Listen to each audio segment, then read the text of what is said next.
Senior Vice President at the Center for Strategic and International Studies. Brett Schaefer is a Senior Research Fellow at the Heritage Foundation, and Tony Blinken is a CNN Global Affairs Analyst and former Deputy Secretary of State under President Obama. Guys, it's great to have you here. Thank you so much. So, John, if you would, set the stage for this big moment on the world stage for President Trump. How does America First meet the global mission of the United Nations? Well, I think already the president has seen that a lot of things he wants to do, whether it's with Iran, whether it's with North Korea, it is much easier if the UN is with you. There are a lot of things that the president has seen in Iraq and elsewhere where having the UN out in front actually helps the United States and is cheaper for the United States.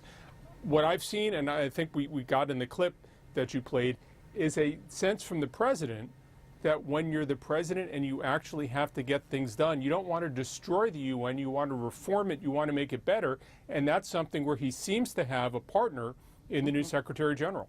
It does. They're sitting right next to each other on that front. Tony, McMaster said, as we played in previewing the big speech tomorrow, that the focus would be for the president accountability and sovereignty.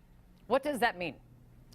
Well, first, Kate, I think John's exactly right. I think the president is running into a wall, but it's not a wall of his own making. It's reality. And the reality is that most of the issues we confront around the world are not susceptible to unilateral solutions, and there's no wall high enough to protect us against them, whether it's an epidemic that's crossing a frontier, a hacker that's leaping a firewall, a terrorist forming a global network, a rogue state amassing an intercontinental arsenal, or an ocean that's rising or a planet that's warming. And the UN is the place where a lot of this stuff gets done. I think what McMaster's talking about, and what the president presumably will talk about tomorrow, is what we actually mean by America First.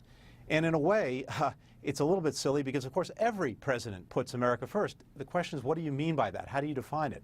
To date, the president has defined it as meaning basically a zero-sum worldview. We have to win and others have to lose. That's in total contradiction to the foreign policy we've had for 70 years, where we've tried to have win-win solutions, where the success and security of other countries benefited us. New markets for our products, new allies to deal with threats and aggression, new partners to deal with global challenges. If he can reaffirm that vision tomorrow, then I think he'll find himself on very solid footing at the UN. And he did make a good start today. I thought his remarks were appropriately tempered, and he's right to push UN reform. But this, as both John and Tony have been pointing to, Brett, this is another instance where the president's words from the campaign come back to haunt him. Here's what he said, just to remind everyone on the campaign trail about the United Nations. Listen to this. The United Nations is not a friend of democracy. It's not a friend to freedom. It's not a friend even to the United States of America, where, as you know, it has its home. Where do you ever see the United Nations? I love the United Nations in New York. They're wonderful. Do they ever settle anything? It's just like a political gang. The United Nations, we pay for a vast, the money we spend on the United Nations. That's a bit getting to the reforms that the president is talking about, just a bit, Brett, but any expectation that he's going to come out this week with that level of criticism? And if he doesn't, what does that mean? Well, I don't think he's going to be coming to the General Assembly with the same kind of bombast that he would on the campaign trail. It's just a different venue, a different audience, and a different purpose.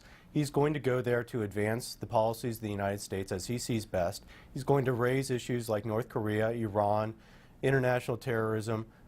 He's going to talk about bias against Israel, I imagine, need of reform in the Human Rights Council. These are all items on the agenda of the United States, and they've been items on the agenda of the United States in previous administrations as well, which kind of gets back to the president's criticism, which is that problems tend to fester in the United Nations, and he's impatient that they need to be solved, because quite clearly we're running out of time, particularly in the case of North Korea. Well, and in the case of North Korea, Tony, let's just talk about that since Brett brought it up. It will be a huge focus. It has to be a huge focus. The president, though, kind of, I don't know, kicking off where he's going to head with conversations on North Korea or not, with this tweet mocking the North Korean leader, calling him Rocket Man. I mean, what can he accomplish this week that his administration hasn't been able to accomplish yet at the United Nations with regard to North Korea? Well, one of the ironies, Kate, is that they've actually done a good job at the United Nations in dealing with North Korea. 2 UN Security Council resolutions. That's been where the action's been. Yeah, that's where the action's been, and that's where there's some real teeth if those resolutions are actually implemented in good faith by the Chinese and by the Russians. So continuing to ratchet that up, building comprehensive, sustained pressure against North Korea, That's the way to go. The UN is exactly the vehicle for that. That creates the international legitimacy for getting countries to take the actions that we need them to take. And here, again, by definition, this is not a problem we can solve alone. So I hope the President continues on the course that they've already set at the UN. They've been doing good work at the UN on North Korea.